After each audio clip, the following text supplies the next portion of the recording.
Hello, and welcome to Sideways, a podcast about addiction, recovery, and friendship. I'm Graham Landy, and I'm a psychotherapist. And each week I'm going to be chatting to my longtime friend Martin Pankhurst, a recovering alcoholic and trustee of a charity that helps others in their recovery from addiction. We're going to be talking about normal things and the experiences we've had in the 40-odd years we've been friends to help us and you understand why we self-destruct, how to stop it, and instead choose a fulfilling and enjoyable life. We hope you enjoy it, so let's get started. Episode 1, Beginnings. On YouTube, with actually in the studio. Yeah. Obviously, they got mics right up here with the things that stop the popping and all that. Pop filter, I think is the phrase you're looking for. And they sound rather nice. But yeah, but that's if you're doing a proper podcast. It is. Rather than one round your dining room table with an iPhone. Yeah, I know, but I like dining room tables, don't you? Well, this one's okay. It's a bit wobbly. Feels comfortable though, doesn't it? It is comfortable. I feel comfortable talking at it. Good. Yeah. Welcome to our the first episode of our new podcast, Sideways. So let's start by introducing ourselves. Well, I'm Graham. I'm a psychotherapist, and I run my own practice here in Maidstone. I'm Martin. I'm a recovering alcoholic, and I'm a trustee and founding trustee of a charity that we set up for running peer support groups for those in recovery from alcohol and drug addictions. So, when we were thinking about putting this podcast together, one of the things you've always said is that you felt that the thing that's missing for people in recovery is any sort of psychotherapeutic help. Do you want to talk a little bit about that? Yeah, I do. I mean, I think that it's a real necessity, and it's something that's really missing. I know that the funding issues surrounding recovery are always under scrutiny, and they're always being reduced down. It's not much of a vote winner, really, and politically I think it's something which is well down at the bottom of the agenda. But I think to get recovery properly under control, it's not just about stopping, it's the staying stopped which snipers a lot of people. And psychotherapeutic help. I mean, obviously you were a great help to me in my early days and continue to be so. I'm lucky to have access to someone like you, whereas I know a lot of people in the groups that I've run and have been party to have had real problems getting any sort of help. We know that the state-funded help is a very short-term, sort of 6 to 10 weeks stint in front of the psychotherapist or psychiatrist, and they're often waiting up to 6 to 12 months for that even to start. And I think that the boat's being missed. I really do, and I think that hopefully we can perhaps with these podcasts fill some of those little gaps. Yeah. So I know I'm missing. So when we were thinking about talking about addiction, I know one of the other conversations that we've had is that in one way or another we're kind of all addicts, aren't we? We're addicted to our behaviours, even the destructive and damaging ones. Yeah, we are. I know that we've sort of talked about this before. I don't know if you wanted to explain or go on a bit more as to how that, because I just see addict as someone that's addicted to an addictive substance, like drugs or alcohol. Drugs or alcohol. Yeah, I suppose I think of it in terms of how we're addicted to our behaviours, how we're addicted to damaging or toxic relationships that we stay in, how we're addicted to even our emotional states, our anger, our stress, our depression. We're addicted to our shyness or our lack of assertiveness or even our feelings of grandiosity. So, in that sense, you can think about this addiction as being something quite narrow that appeals to quite a narrow band of people. But actually, if you think about addiction more widely, we're all one way or another engaged in things that really don't do us very much good, but we continue to do. So basically, the way that we're going to work this, I think, is we said we were going to talk about different subjects every week. You're going to kind of bring a subject to us, yeah, and we're going to look at it and think about what it tells us about addiction and perhaps more widely the human condition and ways in which that might resonate with people generally. Yeah. No, I'm happy with that. I was watching. Do you remember on Soccer AM?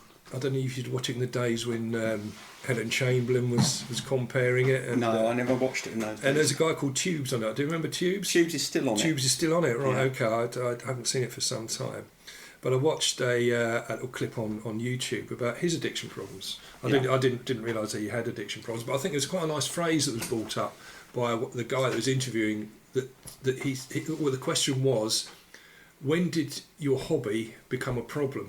And I thought that's quite a nice transition, because looking back, that transitional point is very blurry for most addicts. I'm sure it is for me to pinpoint when you've tipped over that you've gone over from that. So it must be something you've thought about. I've thought about it since. I've watched that, but it was something that I thought about a long time ago and sort of wondered whether it was relevant. Yeah, I mean, something we've spoken about before is when I look back at it now, some of your behaviour around drinking was was somewhat erratic. Yeah. Even many years ago. I mean, yes. You've spoken about how you suddenly used to just disappear, didn't you, from the pub? I did. You never used to say goodbye. You just sort of ghost away. And I did. Almost, it became your kind of party piece, and it became something that's quite funny. But yeah. Then it was years later before you actually told me what you were doing. Yeah. What were you doing? What was it? I mean, I'd got to the point. I mean, it was still early on in my drinking. I don't like to call it a career because that gives it some sort of gravitas. But it was when the problem. It was still a hobby at that point, I would say. Going back to my previous phrase, it was still a hobby, but it was becoming more of an issue. It started to impact. I could feel it was impacting on the way that I dealt with things. It was impacting because I know when I used to do that disappearing trick, it would often be perhaps I was popping in for a couple of beers on the way home from work, and I knew I had to get home at some point to go and see to my then wife, and I knew that if I didn't make the break at that point, if I didn't make the break and go away from that situation when I was drinking, I would have been stuck there for an awful long time. Now, it was that sort of control that I had at that point in my drinking days that I didn't have later on. So I'd disappear so people wouldn't offer me another drink. I wouldn't get stuck into the routine of... I knew pretty much that after I'd had a couple of drinks, I was well on the way to not wanting to go home at all. And I knew that I was stuck in that point where I thought, if I don't go now, I'm definitely going to have a problem getting home later on. Yeah, and then you also, I think you said to me once that if you were out for the evening with us, you'd still disappear because you'd get frustrated that we weren't drinking quick enough. Oh yeah, you need to go to another pub where you can drink a bit quicker. Yeah. I mean that's something that comes up regularly when you talk to other addicts. It really is. I know whenever I went to like a dinner dance, for example, where there's a crowd of people, say if there's a crowd of 12 on a table, I would take charge of the drinks. I would write the lists of who wanted what, and I would be then in control of when the drinks were purchased. So I could get them set up at my pace. Yeah, at the end of the night, people might have had 3 or 4 drinks on the table that they hadn't touched, which again, to someone in my position, I could do a little bit of sweeping at the end of the night, you know. But not only that, it meant if I went to the bar with my list and the whip, I could then put a few extra quid in and have a drink whilst I was standing there. So effectively, I was having drinks between rounds as well. So the other thing that kind of illustrates is, you know, I've known you for over 40 years, haven't I? Yeah. And if you think back across your life, yeah, okay, you might not be able to pinpoint the moment at which your drinking flipped over from a hobby into a problem, but you know, directionally, how many years would you go back before, you know, to find the point where you'd say, I think my drinking probably was an issue back then? How many years back would you go? I would go back probably, I reckon that 40-year mark, and I'm not saying that's when I sort of became friends with you, my drinking started. Yeah, I resent so don't take that as a problem there. I think it was earlier than that anyway.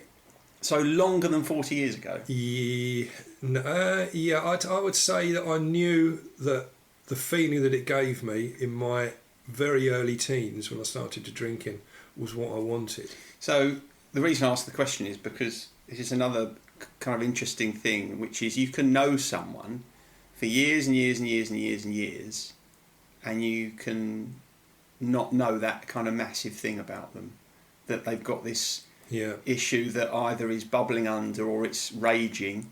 And, you know, I mean, we've discussed before that alcoholics are notoriously resourceful. They're very good at hiding stuff. And so it's quite scary actually to think that you can know someone for so long and not have any kind of real visibility of that massive influence over their life. I think most addicts would fall into the category where being resourceful is one of the issues, but being I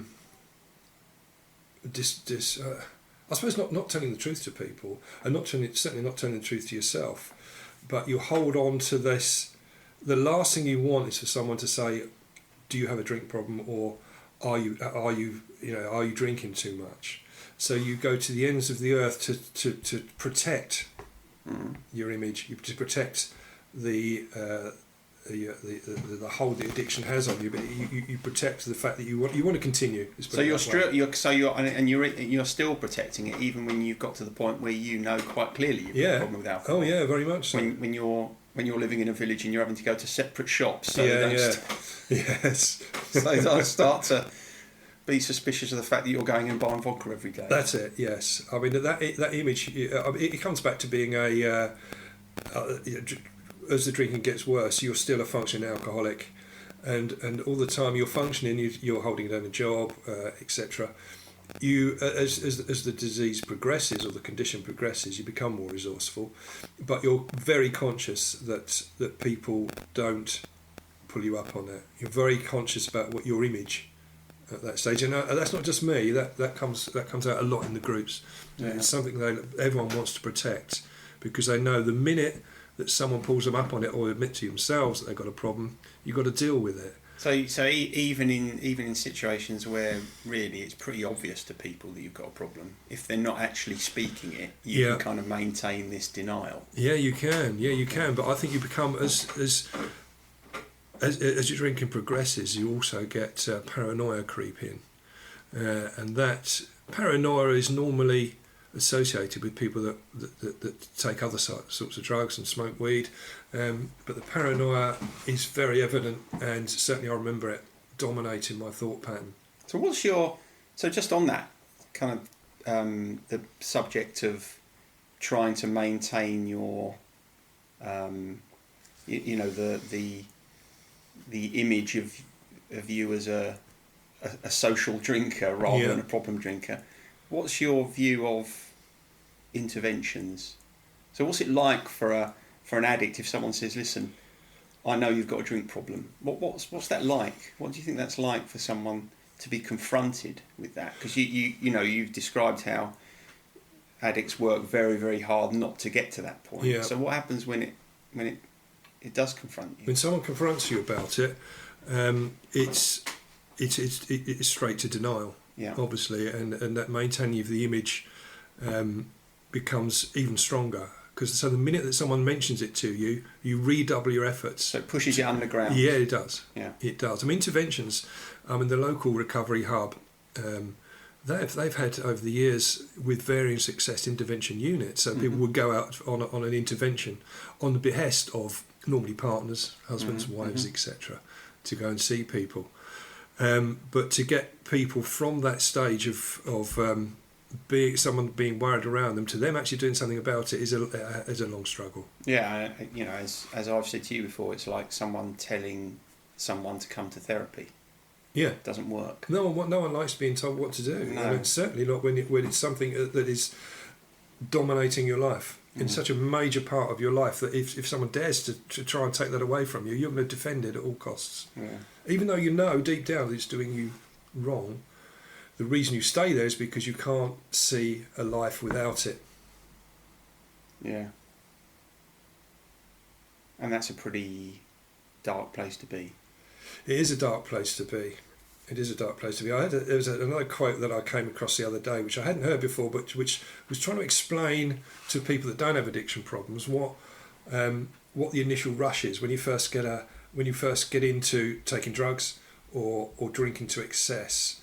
They explained it to, or the quote was really, if you're driving on a car and it's raining hard and it's really noisy and you suddenly go under a bridge and all of a sudden for a few seconds you've got this calm and then you're out the other side and back into the noise again.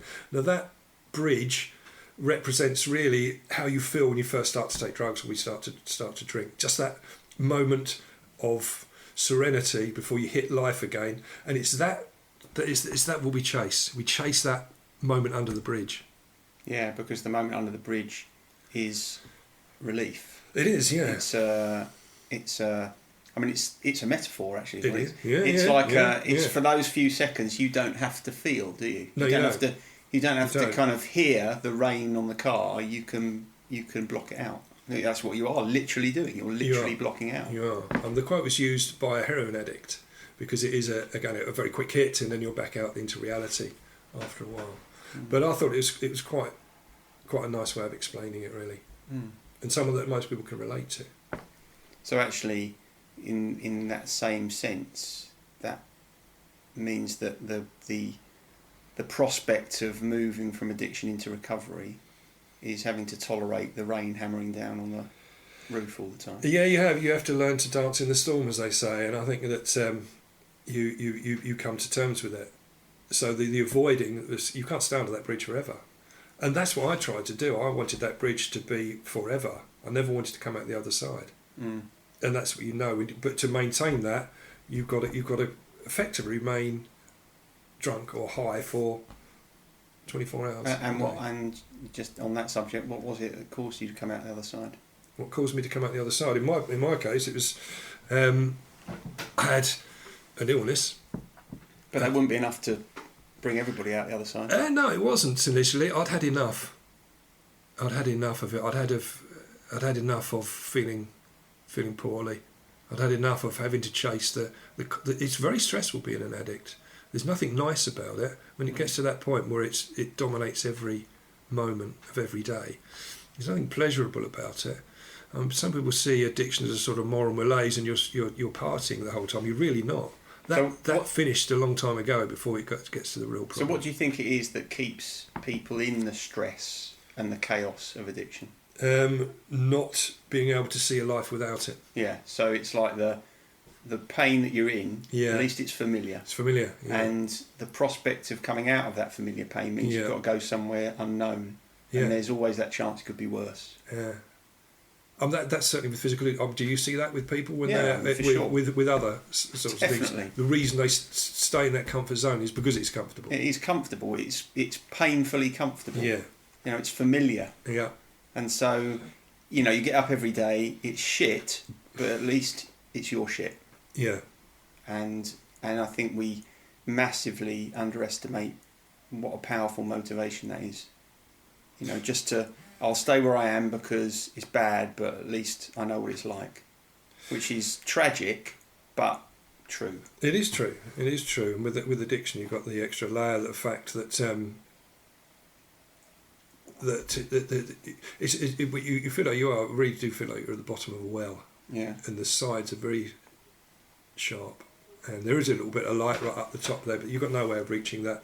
And to be honest, you get to the point where you're so far down in the well, you don't want to. You start to give up hope of ever climbing out of it. Yeah, I'm sitting here now wishing you hadn't given me that mental image of you dancing in the storm, because that's what I'm kind of trying to get out of my head. What me personally dancing in a storm? Yeah. When you told me that, I had this image of you dancing in the storm. It's disturbing. Yeah, it's pretty uncomfortable to me. I mean, I'm a guy. We can't really dance that well, can we? Not really. In fact, when you're drunk, you think you can. That's. I just thought of that. I thought I was a brilliant dancer when I was drunk. Yeah, you weren't. No, I wasn't. No. I was obviously very, very bad. Okay, well, I think we're probably about out of time there. So, sorry about that abrupt ending there, but, editing is a learning curve. Sideways was created by Graham Landy and Martin Pankhurst. If you want to read more about our work, visit grahamlandywellbeing.co.uk/sideways. You can follow us on Twitter, and you can email us to let us know what you thought of the show and with any questions that you might have for us. Finally, we want to thank you for listening and ask that if you've enjoyed what you've heard, that you tell someone about it. Somebody once said that change happens one person at a time, so you're probably a lot more important than you think you are. We'll see you next week.